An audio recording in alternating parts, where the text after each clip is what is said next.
Bonjour à tous. Il y a un an, à quelques jours près, entre les deux tours de l'élection présidentielle, Nicolas Dupont-Aignan, rassurez-vous, notre journée ne sera pas centrée sur lui. François Morvan faisait allusion au mauvais tour qu'il nous a joué, ce mauvais second tour. Mais nous n'y reviendrons pas. Mais il faut le rappeler quand même, puisque c'est de là que nous sommes partis. Donc il y a un an, entre les deux tours de l'élection présidentielle, Nicolas Dupont-Aignan nous faisait la surprise que vous savez. Cette surprise que certains saluaient ou appréciaient n'était pas approuvée par tous. Et cela pour trois raisons. D'une part, naturellement, la manière, c'est-à-dire qu'après des négociations, des parcours, des rencontres menées en catimini, c'était d'une manière brutale que survenait cette orientation nouvelle, sans la moindre consultation ni de la base, ni des gens intermédiaires entre la base et le sommet. D'autre part, donc ça n'était pas la preuve d'un fonctionnement très démocratique, c'était même une contre-preuve. D'autre part, c'était évidemment contraire à ce qui avait été affirmé pendant des mois et des années par Nicolas Dupont-Aignan, le rejet absolu des extrêmes. Et puis enfin, ce que nous voyions désormais se vérifier tous les jours, c'était déboucher non pas sur une grande autoroute vers le pouvoir, mais sur une impasse. Sur une impasse, tout simplement, parce que lorsque, se réclamant du gaullisme, on prétend rassembler les Français, il ne faut pas confondre les amoureux de la France et les amoureux de la droite. Un rassemblement, ça ne commence pas par une division, ça ne commence pas par une soustraction. Un rassemblement, c'est ouvert à tous, ça n'est pas hémiplégique. Et ce qui est vrai de l'orientation qu'a prise Nicolas Dupont-Aignan est également vrai à l'autre bout de l'échiquier de l'union de la gauche, de l'appel au rassemblement de la gauche, qui est lancé en permanence par Jean-Luc Mélenchon ou Benoît Hamon, et qui est également un rassemblement hémiplégique, tout à fait contraire à l'esprit de la résistance dont se réclament les uns et les autres. La résistance, c'était ouvert à tous et ça comportait quelques risques. Faire l'union de la droite ou appeler à l'union de la droite ou à l'union de la gauche, c'est se couper d'office de la moitié des Français sous prétexte de rassembler l'autre. Il y a 8 mois, ici même, dans cette salle, grâce déjà à l'entre-genre et à l'aide de François Morvan, la mairie de Clichy nous accueillait, nous donnait l'hospitalité, et ce jour-là, le 23 septembre, nous tenions sur les fonds baptismaux, si je puis dire, l'unité nationale citoyenne.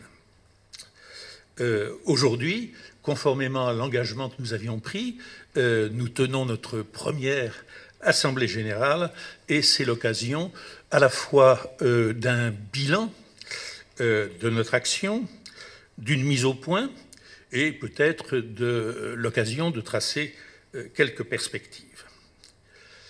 Nous sommes sortis, François le rappelait un instant, nous sommes sortis d'un refus ou d'un rejet ou d'une révolte de quelque chose qui peut apparaître comme négatif, mais ce n'est pas négatif que de préférer la fidélité à ses idées, à ses convictions, à l'engagement dans un parti. Qui sommes-nous donc? Un certain nombre d'entre nous sont des anciens de Debout la France qui ont le plaisir de se retrouver dans un contexte, dans une configuration différente pour les raisons que vous savez. Ce sont des gens, je le dis je crois au nom de tous cela, ce sont des gens qui ont surmonté leur déception et qui ont voulu maintenir, qui ont maintenu leur foi dans l'engagement politique, dans la politique, dans ce qu'elle a de plus noble et de moins rémunérateur, dans tous les sens du terme, qui ont préféré leurs idées à la fidélité à un parti qui ne les respectait plus. Et puis, il y a, il faut le dire, et je les salue, je salue leur lucidité qui n'était pas la nôtre, il y a parmi nous aussi quelques anciens de Debout la France qui avaient quitté Debout la France antérieurement à l'élection présidentielle, parce que, plus lucides que nous l'avons été, ils avaient vu venir, ils avaient vu commencer puis s'accentuer les dérives qui ont mené, où vous savez. Et puis il y a naturellement un certain nombre que nous avons atteints par les moyens qui sont les nôtres, c'est-à-dire sans moyens, un certain nombre de nouveaux adhérents à qui nous n'adressons qu'un reproche, mais un reproche fondamental, très ferme. On leur reproche de ne pas être assez nombreux. C'est la seule chose qu'on leur reproche, mais c'est grave. Que sommes-nous? Nous sommes des républicains.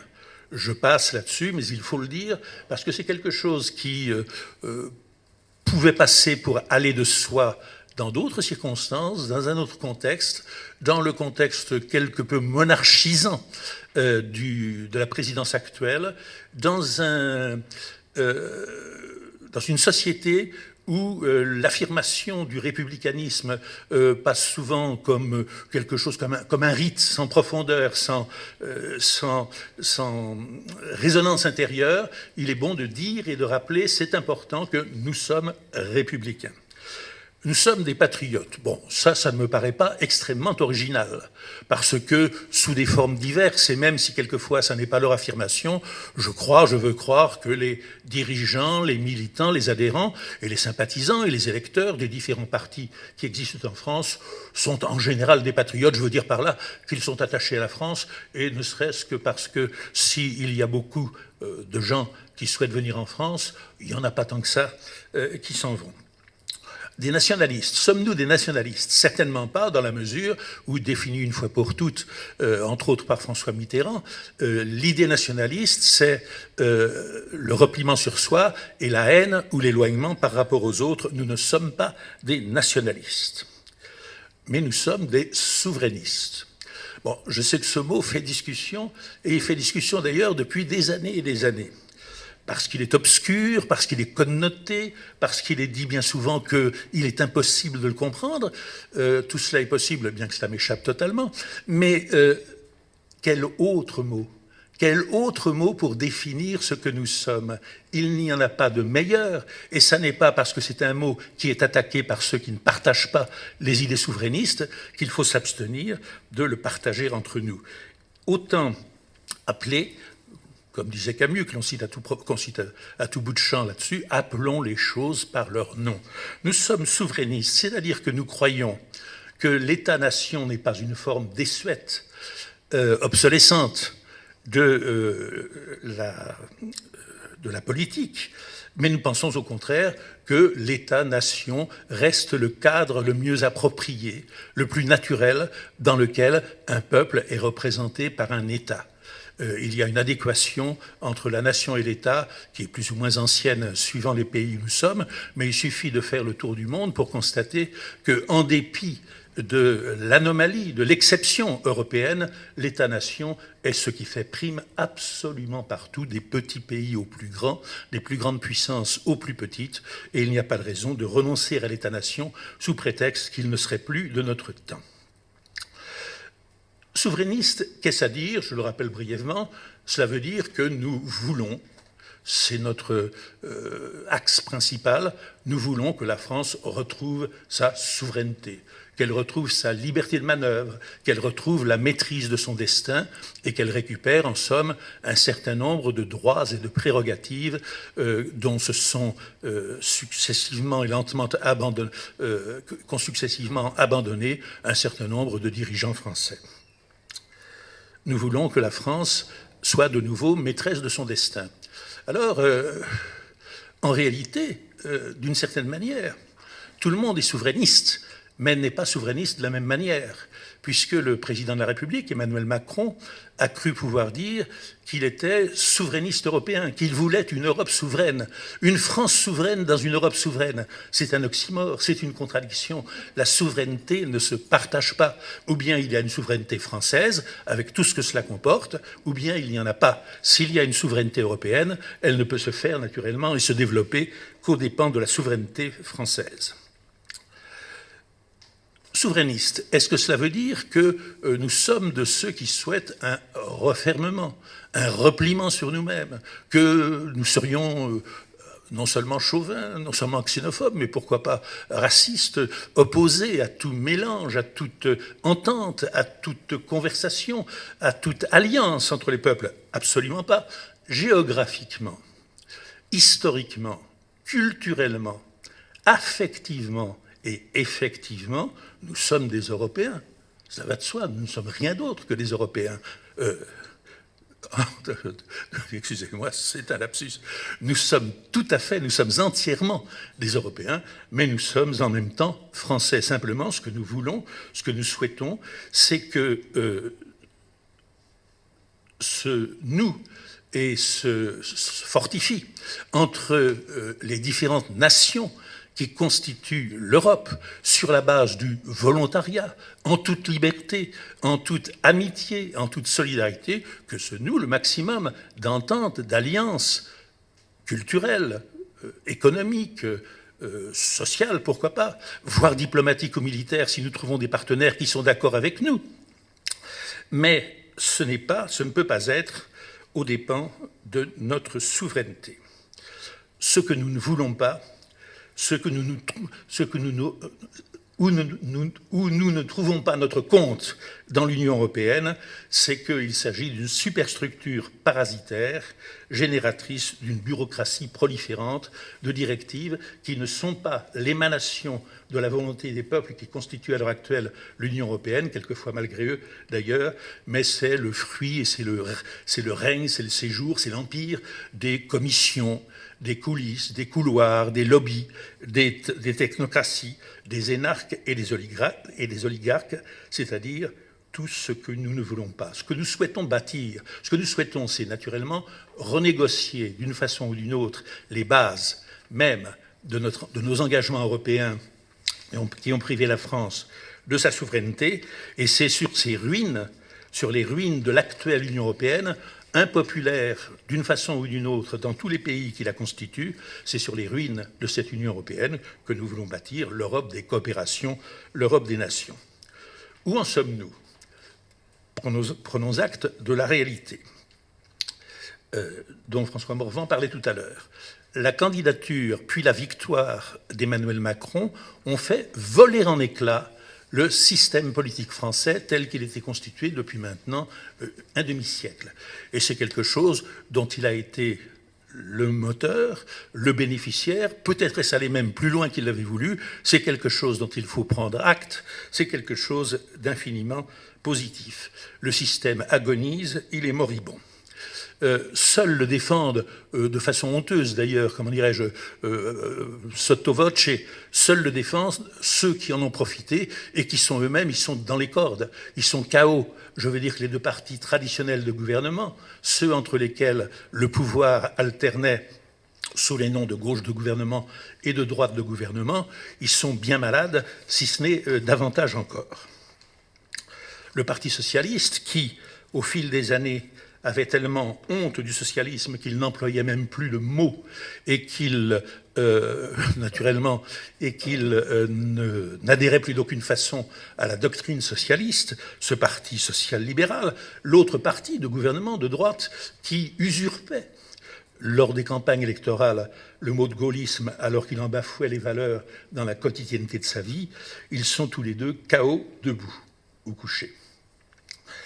L'alternance gauche-droite n'est donc plus à l'ordre du jour.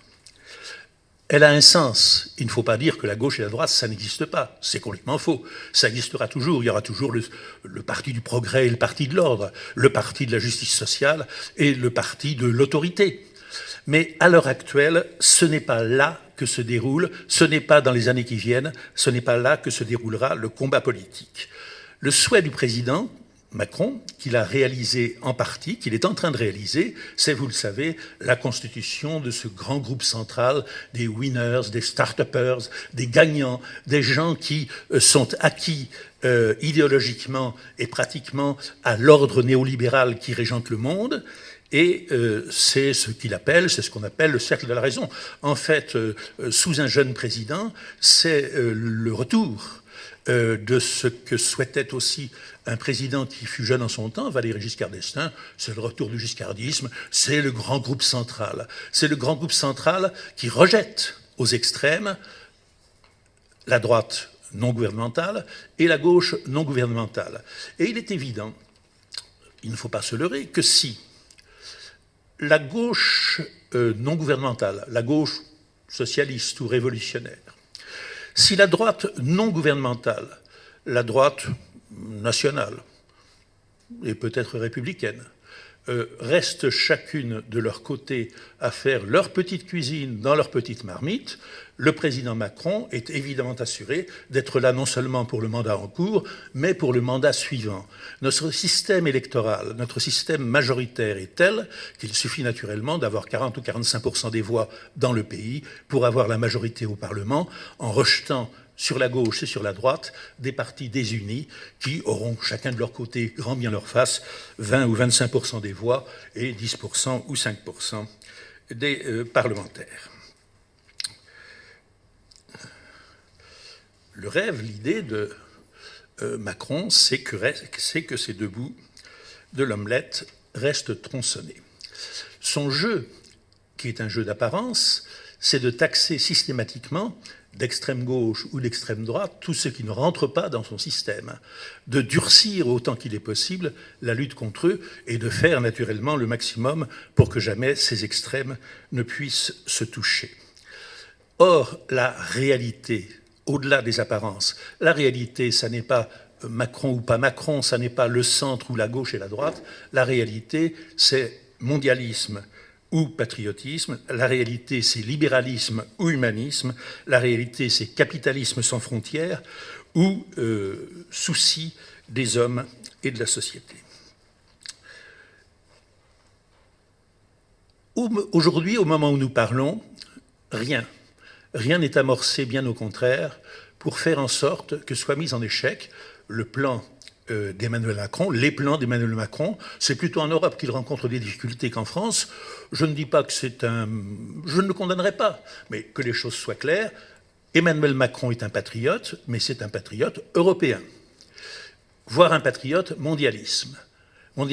Et la lutte à l'heure actuelle, la vraie lutte, le vrai combat, ça n'est pas entre la gauche, ça n'est plus entre la gauche et la droite, c'est entre les oligarques et le peuple, c'est entre le mondialisme et l'humanisme, et ce combat, c'est le nôtre.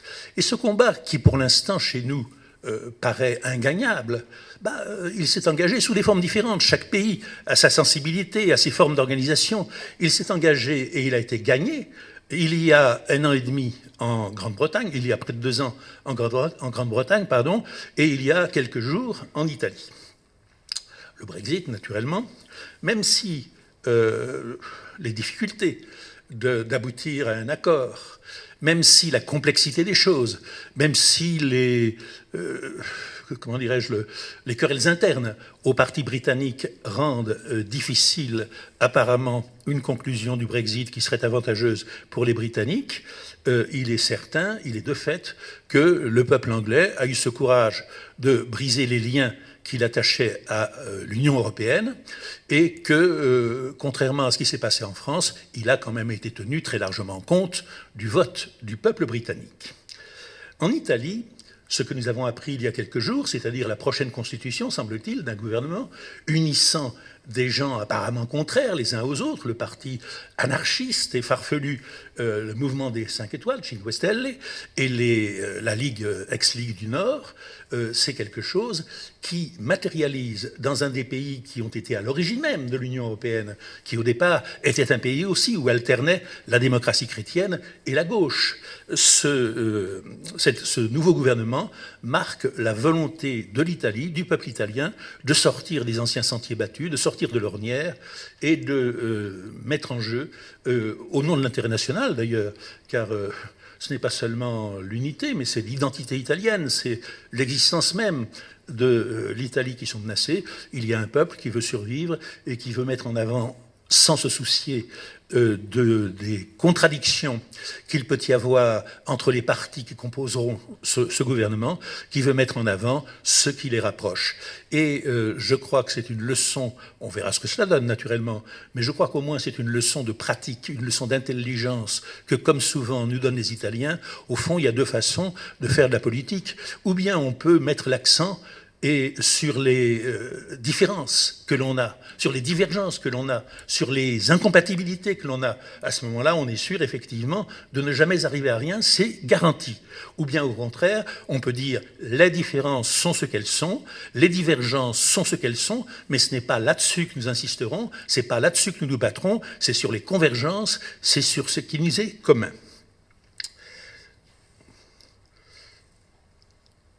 Ni dans la vie en général, ni dans la vie politique en particulier, on ne bâtit rien sur la mise en avant des différences plutôt que sur celle des convergences. C'est vrai dans le domaine syndical également, comme nous en avons l'exemple à l'heure actuelle. Alors maintenant, quittons les hauteurs. Que sommes-nous? Nous sommes peu de choses, hein. Je n'insiste pas, on ne va pas se faire du mal non plus. Nous sommes ce que nous pouvons, nous sommes ce que nous sommes des gens qui ont des convictions, cela est certain. Pour l'instant, cela ne rayonne pas aussi loin que nous le voudrions. Et pourtant, d'ores et déjà, nous pouvons, et nous avons commencé à le faire, nous pouvons nous dépasser nous-mêmes. C'est-à-dire, le groupe que nous sommes a lancé a tendu la main, a approché d'autres groupes qui ne sont pas forcément plus puissants que le nôtre, sur la base de ce qui pouvait nous rapprocher. Et effectivement, nous avons entamé des rapprochements qui, nous l'espérons, seront fructueux. Notre vocation, notre raison d'être, à la lumière de ce qui s'est passé en 2017 et à la lumière et dans la perspective de l'avenir, c'est de jeter des ponts entre les républicains des deux rives, et au-delà même. Ça n'est pas de bâtir des murs, c'est de démolir les murs, et c'est de jeter des ponts. Les rencontres républicaines que, grâce à ce jeune journaliste, M. Gouly, auquel nous avons participé pour la première fois, c'est quelque chose de prometteur. Vous le savez, c'était ce que c'était, ça n'était pas plus, mais c'était énorme de faire se rencontrer, discuter, participer à une réunion commune devant plus de 100 personnes dans les Hauts-de-Seine. C'était une première de faire se rencontrer, discuter et finalement s'entendre sur certains points des gens qui appartenaient à des groupes différents, à des partis différents, qui avaient des origines différentes, mais qui pensaient tout simplement que l'intérêt national passait avant les intérêts partisans. La présence de nos invités, auxquels je vais laisser la parole dans quelques secondes, dans quelques minutes, la présence de nos invités témoigne du succès, de l'intérêt, de l'évidence de ces tentatives de rapprochement. Alors entendons-nous, coopérer, ça n'est pas fusionner. Coopérer, ça ne veut pas dire que chacun ne garde pas ce qui lui est personnel, ce qui lui est propre, son originalité, ses affinités. Mais coopérer, ça veut dire nous mettons de côté, parce que c'est plus important que tout, nous mettons de côté ce qui nous différencie et nous marchons vers le même but. Notre tâche est désormais de construire autant qu'il est possible avec nos premiers partenaires d'abord, puis d'autres peut-être qui nous rejoindront. Mais enfin, il faut commencer par le commencement. C'est de construire, c'est de bâtir un pacte que nous proposerons aux partenaires actuels ou futurs de notre mouvement. Un pacte, qu'est-ce à dire? Nous avons commencé et nous en avons immédiatement vu les difficultés, même internes. Cela veut dire que nous devons mettre en évidence, mettre en lumière, mettre par écrit, préciser, définir, déterminer ce que sont les 10 ou 12 points non négociables qui peuvent constituer une charte commune à des gens venus de tous les horizons. Cela veut dire que, naturellement, il n'y a pas de transaction possible sur tout ce qui est régalien. Pour nous, c'est fondamental, et cela va naturellement avec le souverainisme, comme je le rappelais, la dimension régalienne de ce pacte. Vous la connaissez, c'est du classique, c'est la récupération par la France de la maîtrise de ses frontières, de ses lois, de son budget, de son commerce, de son développement, de ses alliances, et peut-être de sa monnaie. C'est également un État fort, c'est-à-dire un État juste mais un État sévère, un État rigoureux et un État dont le périmètre ne diminuerait pas constamment sous la pression tantôt des puissances étrangères, tantôt de l'Union européenne, tantôt des intérêts des grandes multinationales. Il n'y a pas d'autorité qui vaille, il n'y a pas d'État fort qui vaille si le principe d'ordre, si le principe d'autorité n'est pas accompagné de l'affirmation et de la mise en œuvre de la justice sociale.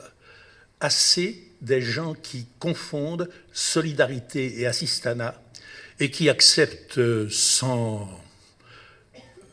en toute insensibilité, de laisser des gens sur le bord du chemin. Le devoir d'un État et le devoir d'une nation, c'est la solidarité de tous, c'est l'aide à tous, reste à en déterminer les conditions, mais il est exclu que nous acceptions de continuer à laisser se creuser les inégalités qui caractérisent notre société, comme toutes les sociétés démocratiques et libérales à l'heure actuelle, et qui sont à la fois leurs caractéristiques et peut-être le début de leur perte.